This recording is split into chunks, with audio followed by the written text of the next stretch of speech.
나는 너무너무 착해갖고 우리 형님은 능력이 있어갖고 직장 생활하는데 나는 착하기만 하고 능력은 없어. 그래서 하는 생활이라고는 신앙생활밖에 안 해. 그런데 우리 시어머니가 형님한테 가서 살아야 되는데 능력 있는 큰형님은 못 모시고 착하기만 나만, 신앙생활하는 나만 내가 시어머니를 모셔. 근데 천사 같으니까 시어머니 모셔요. 내가 예수님이 십자가 생각하고 정말로 뭐 시어머니 잔소리, 노망 다 받아주고 그렇게 희생을 하고 사는데 추석날 딱 온 집안 식구가 모였는데 나한테 수고한다는 말하는 사람이 한 사람도 없어. 그럼 속에서 악마가 슬슬 질르기 시작해요. 이거 봐, 네가 착하니까 너를 우습게 보는 거야. 이용만 당하는 거야. 오늘 집안 식구 다 모인 길에 못 모신다고 내질러 그냥. 그 소리가 그냥 불꽃불꽃 일어나지 않아요? 우리는 천사하고 악마가 동거를 해요. 오늘같이 피정하는 날, 고해성사 보는 날은 내가 속세기는 자식도 사랑할 것 같고 집안 신경도 안 쓰는 남편도 사랑할 것 같고 시어머니도 내가 다 잘 모실 것 같아. 그럴 땐 천사예요. 고해성사 보고 피정하는 날은. 그런데 세상에 나가갖고 물건 깎을 때 보면요, 그런 악마가 없어요. 그런 악마가.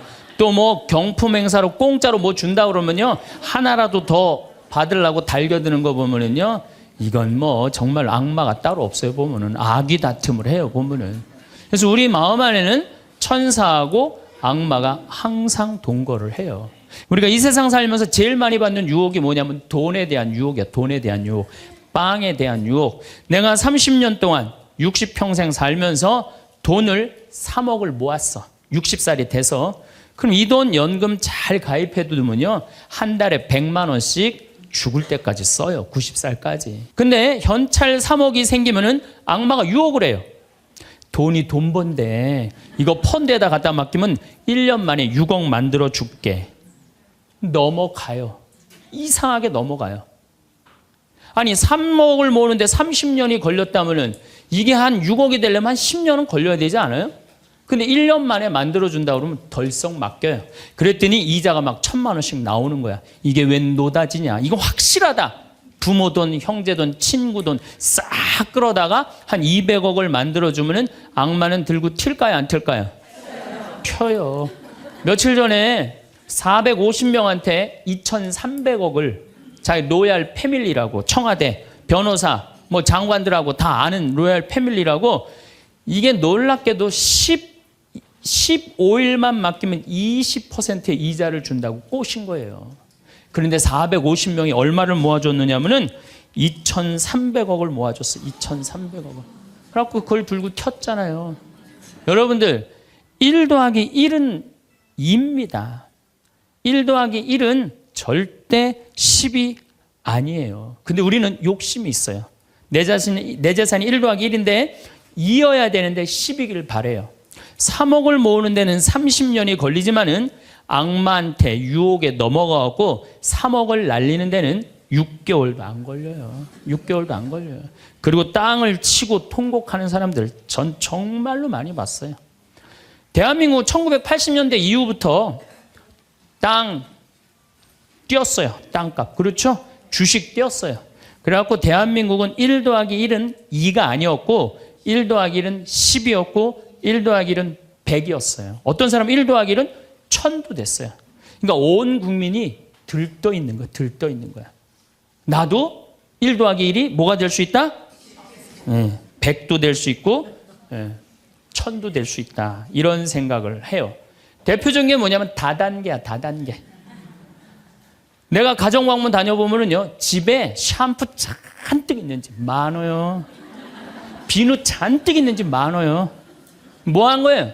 다 다단계예요. 어떻게 다단계? 당신 2 사람만 데리고 와. 그러면 이 2 사람이 또 데리고 와갖고 나중에 이거 전부 다 가지를 쳐갖고 나중에 떼돈 벌어. 그런데 다단계 하는 사람의 90%가 다 손해보고 나온다는 거예요. 다 1 더하기 1은 100이라고 믿는 사람들, 1 더하기 1은 10이라고 믿는 사람들이 이 유혹에 빠지는 거예요. 이 유혹에. 제가 10년 전에 능평이라는 성당에서 본당 신부를 했어요. 그런데 그 능평이라는 성당에 언덕을 넘어가면은 무슨 동네가 나오느냐면 천당 옆 분당이 나와요. 네, 천당 옆 분당이 나와요. 얼마나 살기 좋으냐면은 거기는 전보산대가 하나도 없어요. 전부 다 지중매설이에요. 지중매설. 동네가 깨끗해요. 깨끗해. 그리고 도로는 한 20m, 30m 주도로는 조경을 하게 돼 있어요. 동네마다 율동공원, 중앙공원, 공원 있고. 그래서 정말로 살기 좋아요. 우리 동네 사람들은 그 언덕만 넘으면 전보산대가 얼마나 많은지, 전선줄이 얼마나 많이 엉겨 있는지, 그 분당에만 있으면 마음이 차분한데 우리 동네만 딱 들어서면은 동네가 여자 머리 풀어쳐 놓은 것 같아요. 여자 머리 풀어쳐 놓은 것 같아요. 마음이 산란해. 그러니까 우리 동네 사람들 꿈은 뭐냐면 천당역 분당으로 이사 가는 게 꿈이야. 그래갖고 5억짜리 아파트가 당첨이 됐어. 5억짜리 아파트가. 그런데 내가 가지고 있는 돈은 4억 5천밖에 안 돼. 이제 5천만 원만 있으면은 프리미엄이 붙어갖고 7억이 되는 거야. 7억이 되는 거니까 1 더하기 1은 10이 되는 순간이에요. 근데 이 5천만 원이 구할 길이 없네. 제일 만만한 건 누구냐면 늙은 부모님이야. 라고 찾아갖고 얘기를 해요. 어머니 아버지 내가 5천만 원만 있으면은 5억짜리 아파트 되면 내가 잘 모실 테니까 거기 있는 땅 좀 팔아갖고 나 5천만 원만 꿔달라고. 근데 이미 한국 천주교 할머니 할아버지들은 나한테 강의를 들었어. 절대 자식들한테 재산 주지 말라는 강의를 들었어. 안 죽으니까 절대 재산 주지 말라는 강의를. 난 돈 없다 딱 잡았대요. 그럼 느닷없이 부모가 미운 거예요. 느닷없이. 형제 친척한테 꿔달라고 그랬더니 형제 친척도 아무도 꿔주는 사람이 없는 거야. 다 미운 거예요. 예수님은 서로 사랑하라고 그랬는데 악마는 뭐라고 그래? 이거 봐. 너 세상 너 옆에 있는 사람 아무도 없어. 다 미워해. 이 유혹에 빠지는 거예요. 악마의 유혹에 빠지는 거예요. 근데 마음 하나만 바꾸면 얼마나 행복한지 몰라요. 우리 능평은 뭐 조금 전선줄 있다 하더라도 경치 좋고 공기 맑아요. 아주 좋아요. 그리고 분당에서 살려면은요, 거기에 수준 맞추려면요, 피곤해서 못 살아요. 근데 능평은 32평 아파트가 2억 5천이야. 2억 5천이니까, 이 2억 5천짜리 아파트 사고 얼마가 남아요? 2억이 남아요. 이거 갖고 맛있는 것도 사 먹고, 여행도 다니고, 어려운 사람도 도와주고, 얼마나 좋아요. 근데 우리 인간은 이걸 못해요. 내가 가만히 보면은요, 9개 가진 사람은 10개를 채우려고 이 하나만 더 모으면 10개가 돼. 9개 쓸 생각을 못하고 이거 10개 채운다고 하나 모으다가 죽는 사람들 많이 봤어요, 나. 99개 가진 사람은 100개 채우려고 어떻게? 이 하나를 더 모으려고 99개 쓰지도 못하고 죽는 사람들 많이 봤어요, 저는. 여러분들은 어떠세요? 재산이라는 게 뭔지 아세요? 여러분들 재산이라는 건요, 내가 쓴 것만 내 재산이에요. 내가 쓴 것만. 내가 안 쓴 건 내 재산 아니에요. 다시 말해서 내가 100억을 모으기 위해서 나 그지같이 70평생을 살았어. 이 사람은 거지로 산 거예요. 이 사람 거지로 산 거예요. 네. 그런데 내가 모은 거 갖고 정말로 알뜰하게 뭐 여행도 다니고 맛있는 것도 먹으러 다니고 뭐 즐겁게 살았어. 이 사람은 재산 제대로 쓴 사람이에요. 그 다음에 죽을 때 그래도 종교기관에 기부나 하고 이런다면은 다행인 사람이에요. 근데 그냥 재산 그냥 이 100억을 주체를 못하는 사람들, 그러다가 죽는 사람들, 루카복음 12장에요. 부자가요, 엄청난 풍년을 맞이해요. 이거 나눌 생각을 안 하고 자기를 위해서 창고를 크게 줘요. 그리고 영혼한테 얘기해. 너 이제 편안하게 살아라. 그러니까 하느님이 뭐라 그래요? 이 어리석은 자야, 오늘 밤이 네 영혼이 떠나는 날이다. 너한테는 그렇게 잘 쓰면서 하느님한테 인색한 자의 끝이 이렇다. 재물을 어디다 쌓아둬라? 하늘에 쌓아둬라. 제가 제일 열받을 때가 언제냐면은 97년, 98년 IMF 터졌을 때. 이때 막 우리 교우들 20억, 30억 막 날렸어요. 그래서 술이 그냥 떡이 돼갖고 와서 나한테 뭐라 그러냐면, 신부님 이렇게 허무하게 날아갈 줄 알았으면 신축금이라도 많이 낼 걸 그랬다. 제일 열받을 때. 그럴 줄 알았으면 미리 해지. 왜 날리고 와서 나한테 그래. 열심히 산 사람들이 실패하고 울면은 동정이 가는데요. 땅 투기하다가, 주식 투자하다가, 노름하다가 이거 재산 날리고 와서 눈물 흘리고 자기 고통스럽다고 얘기하는 사람한테는요 동정이 안 가요. 열심히 살다가 실패한 사람한테는 정말로 동정이 가는데 주식 투자하다 돈 다 날리는 사람들 동정이 안 가요. 여러분들 주식 투자를 하려면은요 재산 우리 95% 투자자들이 다 실패해요. 왜 그런 줄 아세요? 1년 만에 샀다 팔았다 그래요. 워렌 버핏이라는 사람은 미국 최고의 부자예요. 지금 60년 동안 거의 주식을 했는데 610억 달러를 벌었어요. 주식으로만. 근데 그 사람은 한번 주식을 사면은 최소한 5년, 10년, 20년까지 그냥 쥐고 있는 거예요. 그러니까 돈을 버는 거야. 근데 우리는 그냥 얼마 전에 잠깐 무슨 경제 무슨 뭐 방송을 보니까 3개월 만에 15% 내는 수익 방법 그런 건 없어요. 1 더하기 1은 2지 1 더하기 1은 10이 절대 아니에요. 근데 우리는 그렇게 착각하고 사는 거예요. 그런 기대 속에서. 아프리카에는 원숭이 잡는 비법이 있어요. 어떻게 원숭이를 잡느냐 하면은 항아리 이렇게 만들어 놓고 주둥이 원숭이 손이 들어갈 만한 주둥이를 만들어 놔요. 그리고 여기에다는 자갈을 잔뜩 넣어 놔요. 그리고 여기다 바나나를 딱 놔요. 원숭이가 지나가다가 웬 바나나 그리고 딱 바나나를 잡아요. 잡으면은 주먹이 커지는 거야. 바나나만 놓으면은 손이 빠지는데 잡은 바나나는 놓기 싫은 거야. 그러니까 이 무거운 항아리를 들고 이놈의 바나나 왜 안 빠지냐 하루 종일 뛰어다니는 거야. 저녁에는 지쳐갖고 움직이질 못한대요. 그러면은 그 원숭이를 잡아서 먹는다는 거예요. 그런데 지금 여기 있는 여러분들 가운데서도 그 바나나를 못 놓고 계신 분들 많습니다. 지금. 네? 지금 땅을 쥐고 이러지도 못하고 저러지도 못하고 괴로워하는 사람들 많아요. 주식 사놔갖고 그냥 이러지도 못하고 저러지도 못하고 전전긍긍하는 사람들 많아요. 지금 놀 때예요. 노름에 빠져갖고 그거 원금 찾는다고 뛰어다니는 사람 지금 놓으면 제일 행복해요. 지금 놓으면 살 수 있어요. 그런데 우리는 그거를 못하는 거예요. 그거를. 욕심을 이용하는 거예요. 악마가 우리를 왜 유혹할 수 있는 것 같아요? 우리의 욕심을 가지고 이용을 하는 거예요. 사기 치는 사람도 1 더하기 1은 100이라고 그러면서 홍보를 하죠. 유혹을 해요. 근데 1 더하기 2는 2라고 믿는 사람은 절대 유혹이 안 빠져요. 근데 1 더하기 1은 100이 되기를 바라는 사람은 그 어처구니 없는 악마의 유혹에 빠진다는 거예요. 난 말할 거 없어요. 내가 그러니까. 내가 여기 생태마을 시작할 때 15년 전에 돈이 한 푼도 없었어요. 그래갖고 우리 교구 70세 원로 신부님한테 찾아갔어요. 김창린 필립보 신부님. 여기가 필립보 생태마을이죠? 그 신부님 찾아갔어요. 신부님, 내가 우리 교우들 앞으로 이제 주 5일째가 곧 될 텐데 우리 교우들을 쉴 수 있는 생태마을을 짓고 싶습니다. 토요일날 일요일날 와서 피정도 하고 기도도 하고 쉴 수 있는 공간을 짓고 싶습니다. 그랬더니 신부님이 너 어쩜 그렇게 시간을 잘 맞춰서 왔냐는 거예요. 무슨 소린가 했더니 당신이 은퇴하면 살라고 땅을 수원에다 사뒀는데 그게 개발지가 된 거야.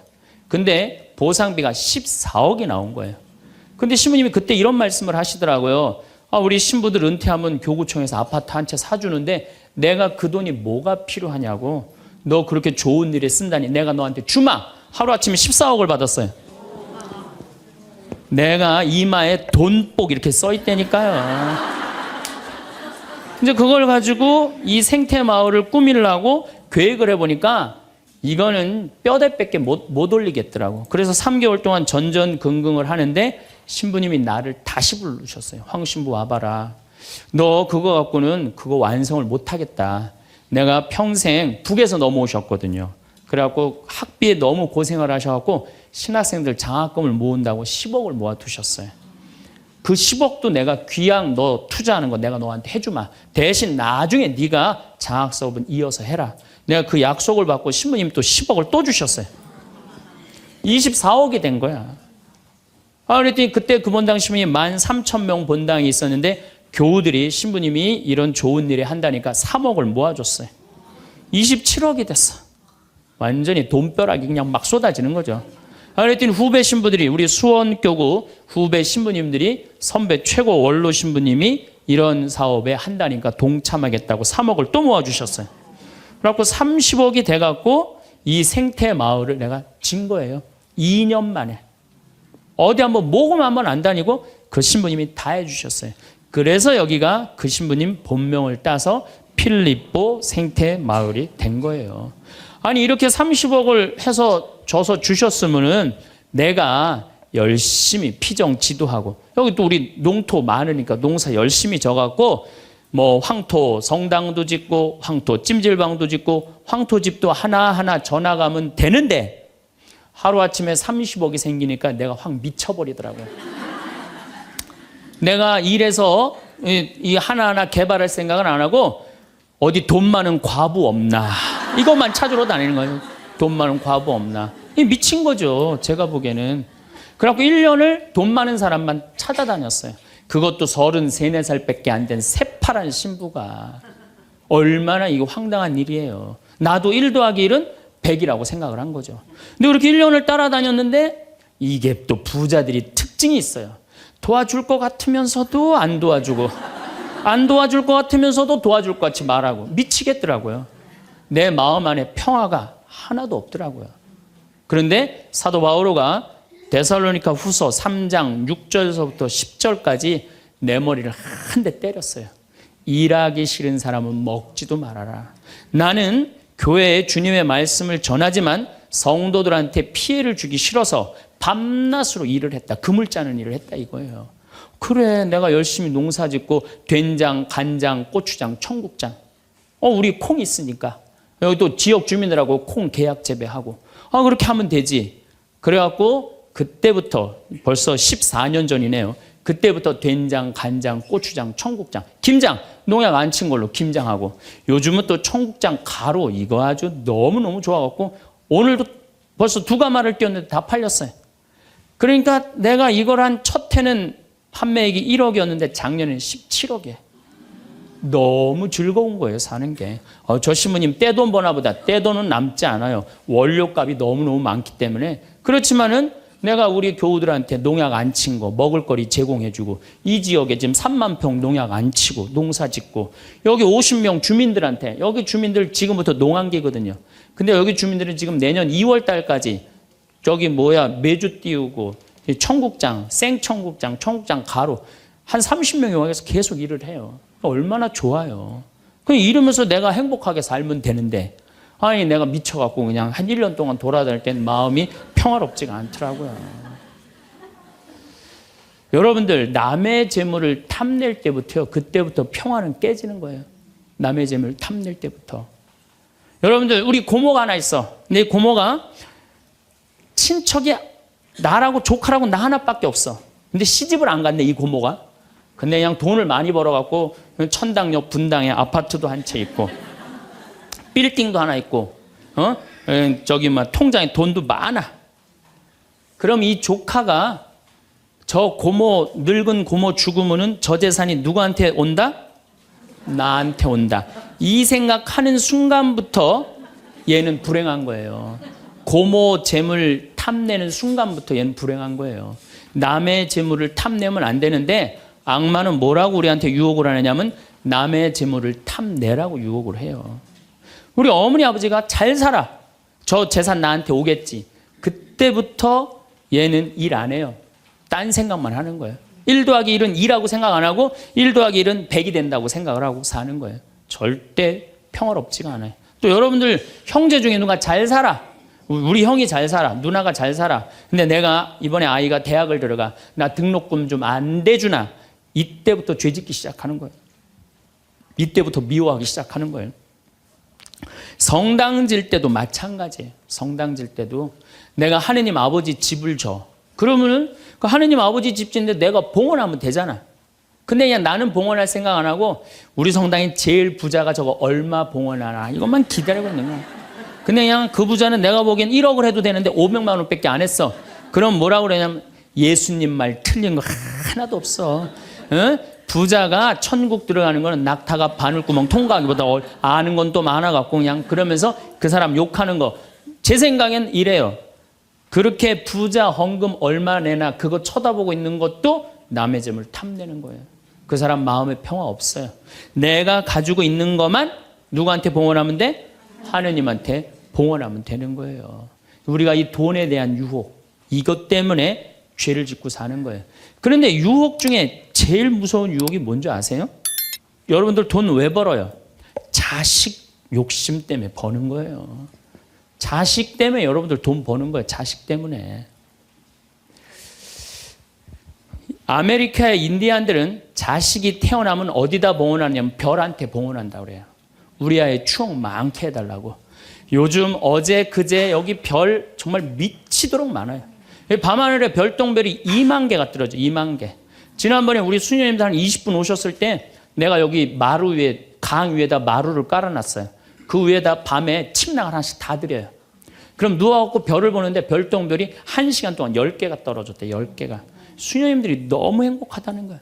이 별을 보고 행복한 추억을 가지고 살았으면 좋겠는데 우리나라 엄마들은 그런 생각 안 해요. 인디언들은 별 보면서 우리 아이 행복한 추억이 많았으면 좋겠다. 그리고 들판에 봉헌한대요. 우리 아이 건강하게 뛰어놀게 해달라고. 그 다음에 태양에 봉헌한대요. 우리 아이 아주 씩씩하고 건강하게 잘 자라게 해달라고. 근데 대한민국 엄마들은 애가 태어나면 어디다 봉헌하냐면 학원에 봉헌해. 학원에. 우리 아이 어디 들어가게 해달라고? 서울대학 들어가게 해달라고. 서울대학 들어가게 해달라고. 그래갖고 임신을 하면은 이거 굉장히 중요한 거예요. 임신을 하면은 하느님 나한테 생명을 주셔서 감사합니다. 이 아이가 하느님 이 세상에 태어나서 행복하게 살았으면 좋겠습니다. 이렇게 생각하는 엄마가 하나도 없다는 거예요. 임신을 딱 하는 순간 무슨 생각을 하냐면 내 뱃속에 서울대학 C가 들어왔다고 생각을 하는 C가. 그래갖고 막 임신 한 달, 두 달, 막 10달이 되면 배가 이만해져요. 그러면 C가 이만해진 거야. C가 이만해진 것만큼 꿈도 이만해진 거야. 하고 아침에 인사를 해도 한국말로도 안 해. 영어로 하는 거야. How are you today, my baby? Good morning. 막 영어로 하는 거야. 마음 급한 엄마들이. 그래갖고 애가 엄마의 태를 열고 세상에 나왔어. 세상이 얼마나 예뻐요. 하늘도 예쁘고 별도 예쁘고 달도 예쁘고 단풍도 예쁘고. 근데 그냥 이 아이가 그냥 그 창문을 통해서 세상을 보려고 했더니 마음 급한 엄마는 너 그거 볼 시간이 어디 있어. 온 집안을 도배를 다 해놔요. 아니 집안만 도배해 놓으면 되지 창문에다가도 도배를 해놔요. 한쪽에는 그냥 가나다라 마바 차타카타 붙여놓고 반대쪽에는 ABCD. 누워서 모빌이 돌아가는데 막 기억 니은 디귿 리을이 막 돌아가는. 태어났는데 이 세상에 태어났더니만 어디에 가려? 글자에 가려갖고 세상 구경을 못하는 거예요. 그래갖고 애가 1살, 2살쯤 돼갖고 엄마, 아빠 이렇게 말을 하기 시작해요. 그러면은요 엄마들은 흥분하는 거예요. 드디어 우리 집에 천재 태어났다. 그래갖고 온 동네 다니면서 우리 애가 천재라고 막 자랑을 해요. 그 우유를 먹여도 무슨 우유만 먹이냐면 아인슈타인 우유만 먹이는 거. 아인슈타인 우유만. 천재니까 아인슈타인 우유만 먹어요. 엄마 아빠 그러면은 드디어 됐어. 너 다음 단계로 넘어가자. 1 더하기 1은 뭐냐? 이거 넘어가는 거야. 수학으로 넘어가는 거야. 이렇게 글자하고 숫자에 갇혀 사는 애는요 영혼이 망가진대요. 1살서부터 5살 때까지는요 엄마라고 애가 한 번 말하는데 10,000번을 연습을 해야 된대요. 아빠라고 말하는 데는 20,000번을 연습을 해야 된다고 그래요. 애가 엄마 아빠 그러면은 엄마 아빠들은 고마워해 줘야 돼. 너무 고맙다 엄마라고 불러줘서. 손가락 깨물고 배에다 바람 넣어주고 발가락 그냥 뽀뽀해줘가면서 아빠는 목마 태워주고 비행기 태워주고 막 축제같이. 그러면은 이렇게 부모님이 엄마 아빠가 끌어안아주고 뽀뽀해주고 스킨십을 해주는 애들은 이런 생각을 한대요. 이거 봐라. 세상은 한번 살아볼 만한 데네. 저렇게 엄마라고 말 한마디 했는데 저렇게 좋아하고 감격을 하네. 그런데 1살서부터 5살 때까지 엄마 아빠 그랬더니 다음 단계 1 더하기 1은 뭐야? 이거 넘어가는 애들은요 나중에 커서 컴퓨터 중독, 알코올 중독, 그 다음에 사춘기 때 무표정, 무반응, 무감동. 여러분들 자녀들 중에 사춘기 갖고 엄마 막 이렇게 쳐다보고 있는 애들 봐요 안 봐요? 걔네들은 사춘기라 그런 게 아니야. 언제 망가뜨려 놓은 거냐면 1살서부터 5살 때까지 망가뜨려 놓은 거예요. 영혼을 망가뜨려 놓은 거예요. 프레벨이나 썸머힐이나 삐아제나 몬테소리 같은 유아 교육학자들이 말을 하기를 1살서부터 5살 때까지는 숫자나 언어를 인지하는 좌뇌가 발달하지 않는다고 그래요. 6살 때부터 좌뇌가 발달한다고 그래요. 근데 우리나라의 95%의 엄마들이 영세 교육을 해요. 태어나자마자부터 교육을 해요. 교육비 얼마? 350만 원짜리 교육비를 들여서 전부 다 350만 원 애한테 그냥 영세 교육을 시키는 거예요. 우리나라 청소년의 95%는 이미 1살서부터 5살 때까지 영혼이 망가져 버린 거예요. 그래갖고 그냥 5살 때 돼갖고 그냥 텔레비에 나오는 글자 모르는 글자가 없어. 5년 동안 공부했으니 애가 모를 리가 있어요. 모르는 글자가 없어. 그냥 쫙쫙 읽어대. 그러면 나한테 데리고 와요. 신부님 우리 애가 천재인가 보라고. 왜요? 텔레비에 나오는 글자 모르는 글자가 없어요. 안수기도 해달라는 거. 그럼 내 개 머리에 손 얹고 뭐라고 기도하느냐면 이제 네 인생은 끝났다. 내가 이렇게 기도한다니까. 근데 이 사실을 아무도 몰라요. 아무도. 그래갖고 천재인 줄 알고 초등학교에 넣어놨더니 40명 중에 20등 해갖고 오는 거야.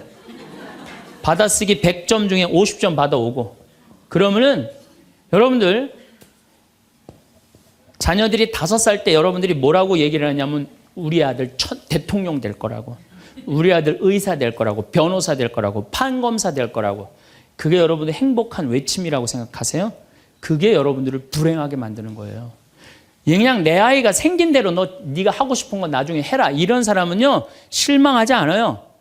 근데 막 5살 때 꿈에 부풀어 있는 거야. 대통령 될 거다, 판검사, 뭐 변호사 될 거다. 그랬는데 그냥 초등학교 딱 들어갔는데 40명 중에 20등 딱 해갖고 오고 100점 중에 50점 받아오면 이때부터 실망하기 시작하는 거야. 근데 문제는 얘는 이걸 받고 괴로워하지 않아요. 되게 공부 못하는 애들이요 성격이 느긋한 애들이 공부를 못해요. 내일 시험인데도 아무 근심 걱정 없이 막 놀이터에서 막 노는 애들, 걔네들이 공부 못하는 거거든요. 그냥 자기는 괴롭지도 않고 놀이터에서 놀면은 엄마는 그런 애를 보면 눈에서 광선이 나가는 거야. 광선이. 분노의 광선이 나가는 거야. 저거 받고 저렇게 논다고 아무리 때려도 말을 안 들어. 그냥 계속 40명 중에 20등 해갖고 오는 거야. 그러면 엄마는 슬프지만 괴롭지만 힘든 결정을 다시 한번 해요. 우유를 아인슈타인 우유에서 서울 우유로 바꿔요. 서울 우유로.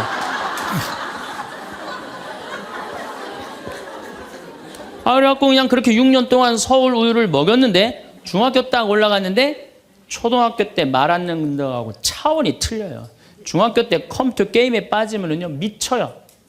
엄마하고 밥 먹으러 나가도 그냥 핸드폰으로라도 해요. 애들이 그냥 그거 보고 있으면 속에서 불 나요 안 나요? 속에서 불이 나죠. 근데 걔는요 그렇게 될 수밖에 없는 성장 과정이 있는 거예요. 그래갖고 막 학원을 막 땡땡이를 까는 거야. 초등학교 때는 때리면 울면서 갔는데 중학교 때는 간다고 가요 일단. 그러고 난 다음에 지가 알아서 컴퓨터 게임방 가서 게임하고 놀고 밤 10시에 학원 다녀왔다고 거짓말 하는 거야. 그러니 안 그래도 꼴보기 싫은데 그냥 불이 나는 거야. 그냥. 이미 학원에서 전화 받은 내가 안 왔다고. 어디서 거짓말 하느냐고. 때리려고 그러는데 이게 너무 커갖고 손이 닿아요 안 닿아요? 안 닿아요. 애는요 엄마가 때리려고 하면 힘도 안 들여. 왜 이러냐고. 고개만 젖히면 그냥 막 날아가는 거야.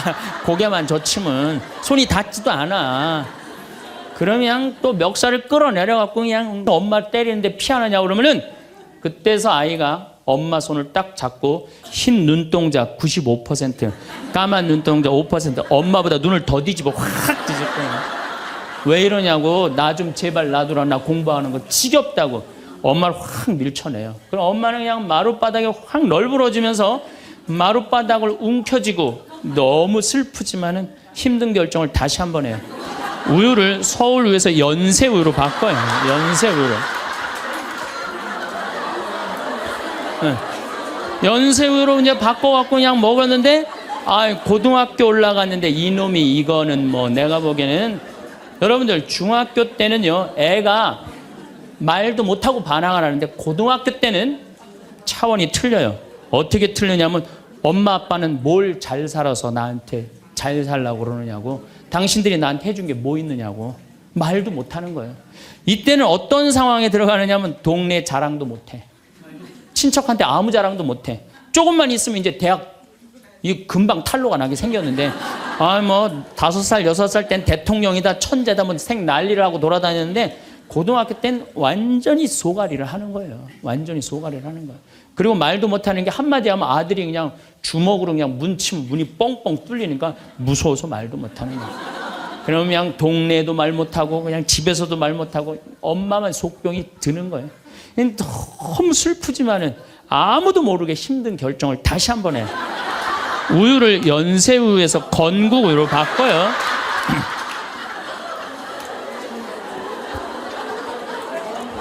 건국우유로 바꿔서 그렇게 먹였는데 고등학교 3학년 때 보니까 모의고사를 봤는데 15% 안에 들어야지 서울에 있는 학교를 가는데 30% 뒤로 막 밀리는 거야. 내가 재미난 경험이 있었어요. 내가 아주대학 환경공학과 대학원을 다닐 때 그 옆에 창현고등학교, 유신고등학교가 있었어요. 근데 걔네들이 1학년 딱 들어와서는 우리 학교를 보고 그랬대요. 내가 아주대학 가면은 내 대학을 안 간다 그랬대요. 1학년 되면은. 근데 2학년 애들은 상황이 틀리대요. 아주대학도 괜찮은데 이런데 2학년 되면. 근데 3학년이 된 애들은 그 창현고등학교, 유신고등학교 애들은 3학년만 되면 제발 아주대학만이라도. 엄마가 딱 그런 마음이야. 그러니까 이제 엄마가 너무 슬프지만은 그 성적표를 받아보고 마지막으로 힘든 결정을 다시 한번 해요. 우유를 건국우유에서 저지방 우유로 바꿔요.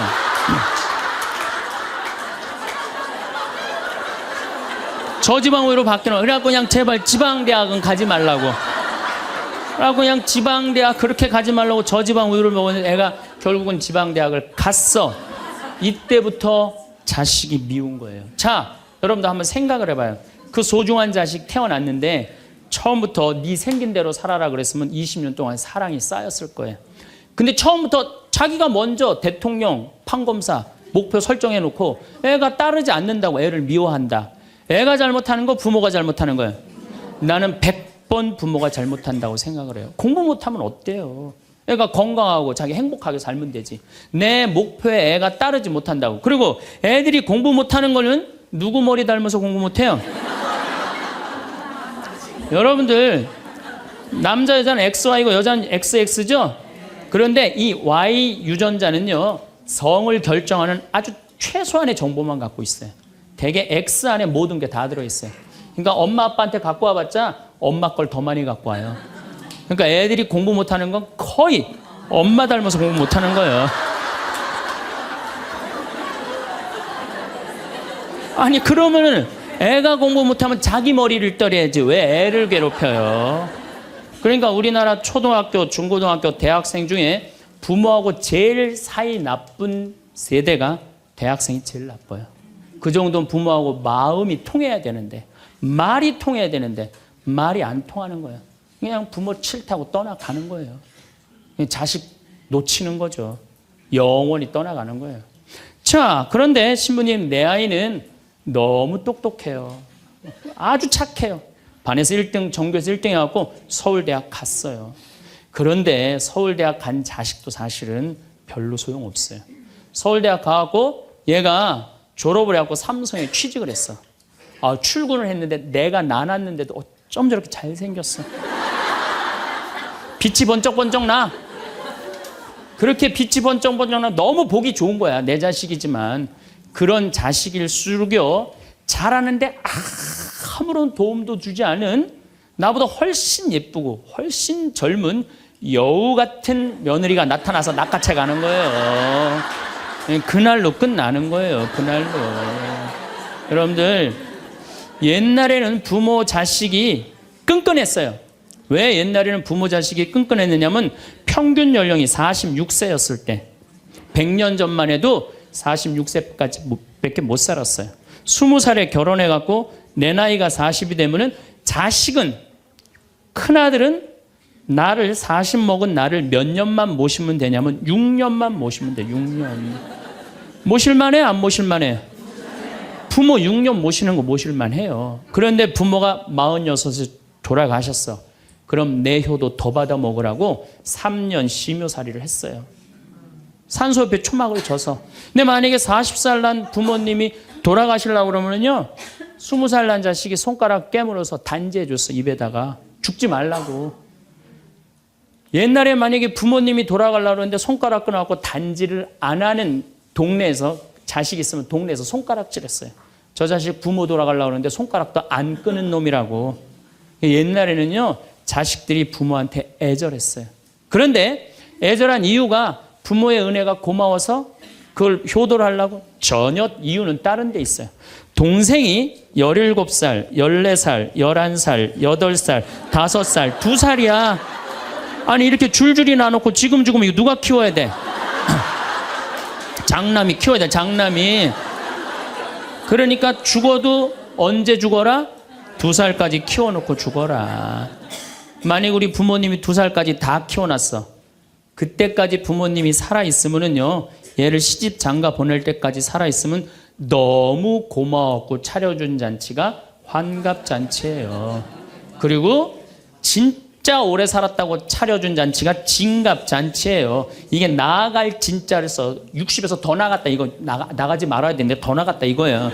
그래서 진갑잔치야. 그리고 만약에 70까지 살았다, 이거는 두보의 시에 나오지만은 옛날부터 70까지 사는 것은 고자, 고래희, 희박하게 온다 이거야. 70까지 사는 사람은 희박하다. 그래서 고희라는 단어를 쓰는 거예요. 이거 옛날엔 70까지 어떻게 살아요? 근데 요즘은 60 넘어도 갈 생각 해야 안 해요? 자, 나 60 넘었다. 손 들어보세요. 여기 좀 별로 없을 것 같은데 손 들어보세요. 아, 이게 문제라는 거예요. 60이 넘었으면 가야지. 평창으로 오면 어떻게 해, 평창으로 오면. 그런데 요즘 우리 직원들이 말을 하기를 뭐라고 그러냐면, 신부님 70이 됐는데요, 아줌마 같은 분들이 너무 많다는 거예요. 70에도 요즘 아줌마 같아요.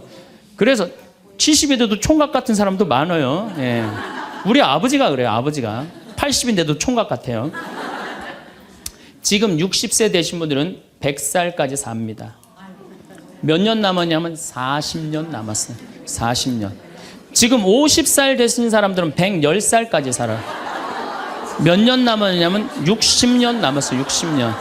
자, 아니 오늘 방송에서 뭐라고 그랬냐면은 2040년에 평균 연령이 190살이라고. 90살. 2040년. 자, 그렇다면 여기 지금 50대신 분들 2040년이면은 80대예요. 그때 평균 연령 90이에요. 그럼 그때 다 100살 넘게 산다는 얘기예요.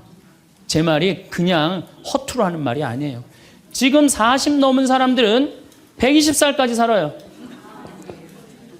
여러분들 120살까지 살 때 자식이 나 효도할 수 있어요? 노 갈등이 생기는 거예요. 노 갈등. 늙은 자식과 늙은 부모의 갈등이 생기는 거예요. 제가 대전에 가서 강의를 했어요. 강의를 했는데 노인대학에 가서 강의를 했어요.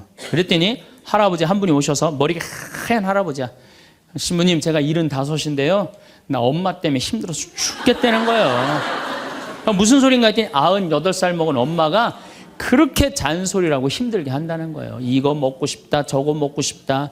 자기도 힘들어 죽겠는데 98살 먹은 엄마 때문에 힘들다는 거예요. 그래서 이제는 노 갈등, 늙은 부모와 늙은 자식의 갈등이 생기는 거예요.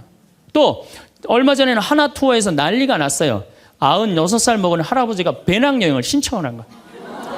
96살짜리 할아버지가. 그래갖고 그냥 하나 투어에서 이걸 어떻게 해야 되느냐, 그래갖고 할아버지한테 전화를 했어요. 할아버지 96은 배낭여행 안 됩니다. 그때는 할아버지가 화를 내면서, 걱정하지 말아라, 난 아들하고 가니까 우리 아들이 다 잘해줄 거다. 아들이 몇 살인데 그러냐고. 우리 아들은 70살이다 70살.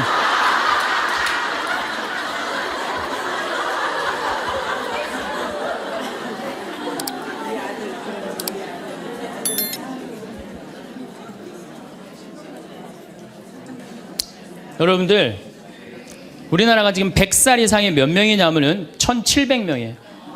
100살 이상. 얼마 전에 텔레비전에 102살 먹은 할머니, 83살인가 먹은 뭐 며느리, 또 50 몇 살 먹은 3대가 살죠. 이제는 그런 일이 다반사로 생긴다는 거예요. 다반사로. 지금 70살 넘은 우리나라 인구가 240만 명이에요. 70살 이상이. 60세 이상이 뭐 65세 이상이 540만 명, 540만 명. 초등학교 애들이 310만 명이에요. 그러니까 요즘 길에 나가보면요. 우리 어렸을 땐 길에 애들이 바글바글 했어요. 구슬치기, 딱지치기 그냥 할머니는 이런 할머니 하나 이렇게 구경하고 있었어요. 근데 요즘에 길에 나가보면 애들은 하나도 안 보여요. 애들은 낳지도 않고 학원에 가고 길에 나가면 누구만 바글바글 하냐면 할머니, 할아버지들만 바글바글하고 돌아가요. 21세기는 그래서 노인의 시대라는 거예요. 여러분들은 그런데 더 심각한 건 지금 70, 80 되신 분들은 그나마 이제까지 살아왔어. 이제 10년, 20년만 하면 견뎌요. 여러분들은 앞으로 50년, 60년 남아있어요. 그 인생에 대한 설계가 준비되어 있습니까? 안 돼 있습니까? 안 돼 있어요. 자, 여러분들, 나는 그래도 늙어서 자식하고 삽니다. 난 너무너무 행복합니다. 그런 할머니는 정말로 정신없는 할머니예요. 나이 먹으면 눈두덩 쳐져요, 안 쳐져요? 눈가 쳐져요, 안 쳐져요? 볼 쳐지고 입술 쳐져요. 그럼 자식하고 사는 할머니, 나는 저녁 먹고 화도 안 났어. 화도 안 나고 그냥 텔레비를 보고 있는데 어떻게 하고 보고 있느냐면 이러고 보고 있는 거예요. 이러고. 아들이 지나가다가 뭐가 화가 나는 일이 있어서 저러나. 제가 요즘 초등학교 강의를 많이 나가요. 초등학교 자모들. 아, 예뻐요. 예뻐요. 정말로 예뻐요. 그리고 그냥 그 자모들이 이렇게 화장을 하고 오는데 웃으면은요 눈꼬리 쫙 올라가 입꼬리. 그러니까 그냥 화장들 어떻게 연필로 막 위로 그리고 오잖아요. 이렇게. 네, 위로 그리고. 그런데 우리 할머니들은 아무리 그려도 결국은 떨어져요. 결국은 떨어져요. 문제는 아들은 괜찮아요. 며느리가 무슨 죄가 있어요? 며느리가 이제 저녁 차려놓고 시어머니 식사하시라고 문을 딱 두들겼어. 방문을 딱 열었는데 또 이 시어머니 전기세 아낀다고 불은 꺼놓고 깜깜한 방에서 텔레비만 보고 있는 거야. 텔레비만. 그래갖고 그냥 밥 먹으라고 그랬는데 머리 하얀. 밥 먹으라고 그러냐? 문을 열 때마다 그냥 심장이 떡떡 떨어지는 거예요. 심장이 떡떡 떨어지는 거예요. 여기 우리 응암리라는 곳에 92살인가 91살 먹은 친정 엄마를 63살 먹은 딸이 모시고 들어왔어요. 근데 이 자매가 하는 말이 자기는 평창에 들어와갖고 밤에 깜깜한 것도 하나도 안 무섭고 짐승 소리도 하나도 안 무섭대. 뭐가 제일 무서우냐면 아침에 밭에 나가고 일하고 들어오고 이제 아침 먹으러 딱 들어오면은 엄마가 거실 정가운데 소파에 앉아갖고 91살 먹은 엄마가 이러고 쳐다보는 게 제일 무섭대. 제일 무섭대. 자, 그렇다면은 여러분들은 나이 60이 돼서 여러분들 옆에 있을 사람은 누굴까요? 그렇죠. 남편이에요. 남편인데 이 사실을 30년 동안 까맣게 까먹는 거예요.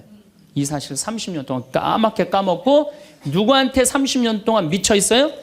자식한테 미쳐 있는 거예요. 네, 자식한테 미쳐 있다가 이제 자식이 떠나면은 이런 생각을 해요. 나는 그동안 자식 키우느냐고 애썼으니까 이제는 찜질방도 가고 평창 생태마을 피정도 좀 가고 성주순례도 가고 내가 편안하게 살으리라 이런 생각을 하는데 전혀 예상치 못한 일이 벌어져요. 남자는 무슨 생각을 하냐면 30년 동안 떠돌아다니다가 귀소 본능이 생겨요. 이제는 마누라한테 돌아가리라 이런 마음이 들어요. 여자는 이제 편안하게 살려고 그러는데 남자는 귀소 본능이 생기는 거예요. 이때부터 부부 사이에 갈등이 생기는 거예요. 이때부터 전혀 부부의 사랑을 생각하지 못하고 자식한테만 미쳐있고 남자는 바깥에만 미쳐있다가 60에 딱 만나갖고 젊었을 때는 그렇게 맛있는 거 차려놓고 여보 일찍 들어와 그래도 안 들어오더니 이제 60 넘어서 굳이 집에 안 들어와도 되는데 때 따라 철 따라 찾아 들어오면 신경질이 나요 안 나요? 여러분들 며칠 전에 할머니들이 72%가 할머니들이 할아버지 뒷바라지하기 싫다고 그랬잖아요. 나왔죠? 그러니까 이게 심각한 문제예요. 어떻게 할 거야? 이거는 다음 시간에 이야기하도록 하겠습니다. 네, 감사합니다. 겉으로 보기엔 모든 게 괜찮아 보입니다.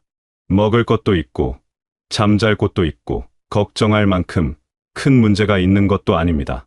그런데도 마음 한구석은 늘 분주합니다. 뭔가 채워지지 않은 것 같고, 뭔가 불안한 것 같고, 뭔가 아쉬운 것 같습니다. 이 마음은 대체 왜 이렇게 가만히 있지를 못하는 걸까요? 평화롭고 싶은데 평화롭지 않습니다. 고요하고 싶은데 고요하지 않습니다. 많은 분들이 평화를 바깥에서 찾으려 합니다. 좋은 사람을 만나면, 좋은 환경이 주어지면, 원하는 걸 얻으면 평온해질 거라고 생각합니다. 하지만 진짜 평화는 바깥에서 오는 게 아닙니다. 평화는 마음의 질서가 바로 섰을 때 찾아오는 것입니다. 충분히 가진 사람도 흔들리는 이유는 가진 것의 양이 문제가 아니라 마음의 중심이 흔들리기 때문입니다. 진정한 평화는 무언가를 더 얻는 데서 오지 않습니다. 마음속 흔들림의 원인을 바로 보고 그것을 바로잡는 데서 시작됩니다. 평화는 조건이 아니라 상태입니다. 외부가 완벽해서 얻어지는 게 아니라 내면이 정돈되어 있을 때 자연스럽게 찾아오는 것입니다. 바깥 상황이 좋아지면 마음도 편해질 거라는 믿음은 착각입니다. 환경은 계속 변합니다. 사람도 변합니다. 상황도 변합니다. 변하는 것에 평화를 맡기면 평화도 계속 흔들립니다. 진짜 평화는 변하지 않는 곳에서 찾아야 합니다. 그것은 바로 내 마음의 중심입니다. 마음의 중심이 바로 서 있으면 바깥이 흔들려도 안은 고요합니다. 반대로 마음의 중심이 흔들리면 바깥이 아무리 좋아도 불안합니다. 우리 안에는 선한 의지가 있습니다. 좋은 사람이고 싶고, 옳게 살고 싶고, 사랑하고 싶은 마음이 분명히 존재합니다. 그런데 동시에 욕심도 함께 있습니다. 조금만 더, 조금만 빨리, 조금만 쉽게 얻고 싶은 마음. 이 욕심 자체가 나쁜 건 아닙니다. 문제는 그 욕심이 적절한 크기를 넘어설 때입니다. 조금 더 나아지고 싶은 마음은 건강합니다. 하지만 그게 내가 들인 노력보다 훨씬 큰 결과를 바라는 마음으로 변질되면 현실이 왜곡되기 시작합니다. 유혹은 밖에서 오는 것처럼 보이지만 사실 그 유혹이 힘을 갖는 건 내 안에 틈이 있기 때문입니다. 마음속에 과한 욕심이 자리 잡고 있으면 외부의 작은 자극도 크게 다가옵니다. 반대로 마음이 차분하게 정리되어 있으면 같은 자극도 그냥 스쳐 지나갑니다. 우리는 자주 외부를 탓합니다. 저 사람이 그렇게 말해서, 저런 상황이 생겨서 마음이 흔들렸다고 생각합니다. 하지만 정직하게 들여다보면 흔들린 건 외부의 힘이 아니라 내 안에 욕심이 커졌기 때문입니다. 욕심이 커지면 판단이 흐려집니다. 작은 것도 부족하게 느껴지고 충분한 것도 아쉽게 보입니다. 같은 상황을 겪어도 어떤 사람은 평온하고 어떤 사람은 흔들립니다. 그 차이는 상황의 강도가 아니라 마음의 상태에 있습니다. 욕심을 버리라는 말이 아닙니다. 다만 욕심이 어떻게 나를 흔드는지 이해하는 것, 그것이 마음의 질서를 세우는 첫걸음입니다. 내 안의 틈을 알아차리는 것, 그것만으로도 유혹은 힘을 잃기 시작합니다. 욕심은 가진 것을 보지 못하게 만듭니다. 가지지 못한 것만 보이게 합니다. 그래서 욕심이 큰 사람은 늘 부족함을 느낍니다. 아무리 많이 가져도 만족하지 못합니다. 반대로 욕심을 적절히 조절하는 사람은 가진 것에 감사합니다. 적게 가져도 만족합니다. 행복은 많이 가진 사람에게 오는 게 아니라 가진 것에 만족하는 사람에게 옵니다. 이것이 마음의 질서입니다. 많은 분들이 행복을 다른 사람에게 맡깁니다. 가족이 잘 되면, 주변 사람들이 좋아지면, 그들이 내 마음을 알아주면 행복해질 거라고 생각합니다. 이 마음은 이해할 수 있습니다. 사랑하는 사람이 행복하길 바라는 건 당연한 일입니다. 문제는 그 바람이 은연중에 기대로 변할 때입니다. 저 사람이 이렇게 해주면, 저 사람이 조금만 더 이해해주면, 저 사람이 바뀌면 내가 편해질 텐데. 이런 기대는 사랑처럼 보이지만 실제로는 상대에게 무거운 짐이 됩니다. 상대는 그 기대를 느낍니다. 말하지 않아도 압니다. 그리고 그 기대를 채워주지 못할 때 미안해하거나 반대로 답답해하거나 피하게 됩니다. 기대는 관계를 가깝게 만드는 게 아니라 멀어지게 만듭니다. 기대가 클수록 실망도 커집니다. 기대가 클수록 갈등도 잦아집니다. 사랑이 부족해서 문제가 생기는 게 아닙니다. 기대가 과해서 문제가 생기는 겁니다. 상대가 나를 행복하게 해줄 거라는 기대, 상대가 내 마음을 알아서 채워줄 거라는 기대. 이런 기대는 결국 실망으로 끝납니다. 왜냐하면 누구도 다른 사람의 행복을 책임질 수 없기 때문입니다. 행복은 각자가 스스로 만들어가는 것입니다. 상대에게서 받는 게 아니라 내가 스스로 채우는 겁니다. 이 사실을 받아들이면 관계가 훨씬 가벼워집니다. 상대를 바꾸려 하지 않게 됩니다. 상대에게 뭔가를 요구하지 않게 됩니다. 그냥 있는 그대로 함께할 수 있게 됩니다. 기대를 내려놓는다고 해서 무관심해지는 건 아닙니다. 오히려 더 깊이 관심을 가질 수 있게 됩니다. 상대를 내가 원하는 모습으로 보는 게 아니라 있는 그대로 볼 수 있게 되기 때문입니다. 내가 바라는 모습과 실제 모습 사이의 간극이 사라지면 상대가 비로소 온전히 보입니다. 그때 진짜 소통이 시작됩니다. 진짜 이해가 시작됩니다. 진짜 사랑이 시작됩니다. 기대 없이 사랑하는 것, 그것이 진정한 사랑입니다. 조건 없이 받아들이는 것, 그것이 진정한 이해입니다. 상대가 무언가를 해주기를 바라지 않고, 상대가 변하기를 바라지 않고, 그냥 상대가 존재하는 것만으로 감사하는 것. 이런 마음이 관계를 건강하게 만듭니다. 우리는 참 많은 것에 매달립니다. 이미 지나간 일에 매달리고 아직 오지 않은 일에 매달립니다. 그때 그렇게 하지 말았어야 했는데, 그때 그렇게 했더라면 지금은 달랐을 텐데. 과거를 붙잡고 후회합니다. 또 미래를 붙잡고 불안해합니다.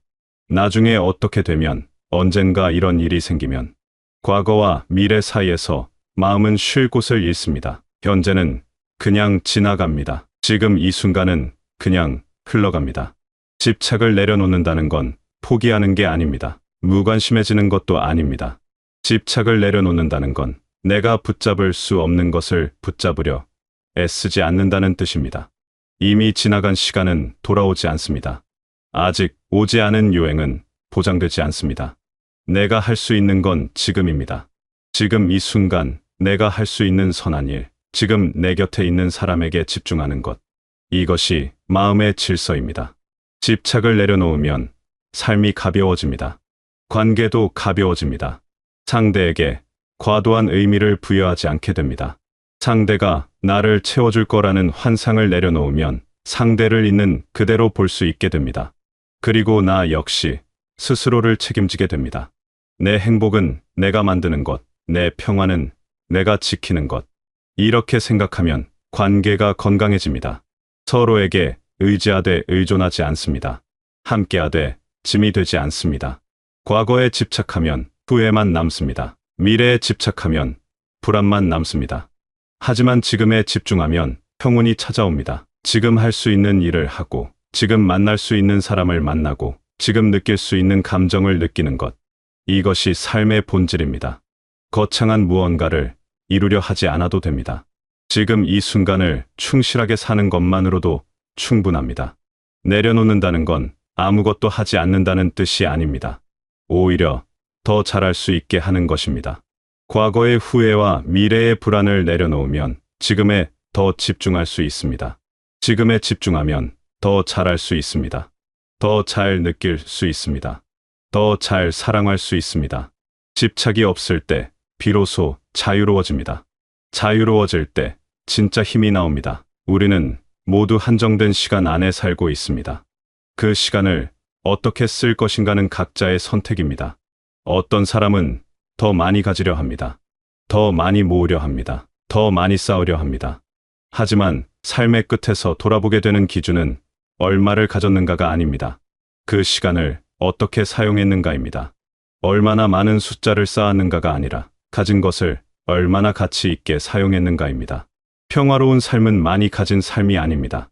마음의 질서를 지키며 산 삶입니다.